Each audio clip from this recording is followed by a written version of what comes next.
18 divided by 6 over 5 times 5.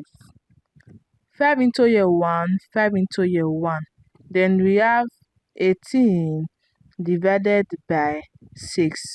18 divided by 6 will give us 3. 3 is the wrong answer to this question because we have to solve our division first before multiplication, because multiplication and division have equal priorities. Let us solve the right answer to this question.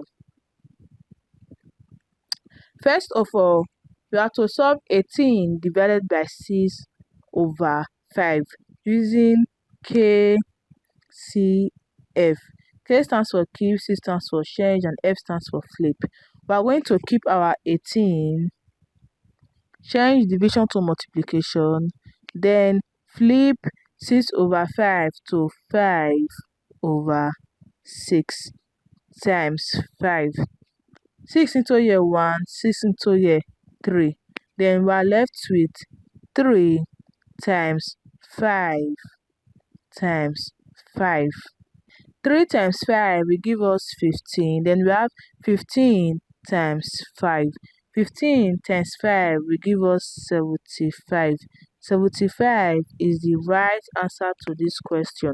I hope you find this video helpful. Please don't forget to like, subscribe, and comment.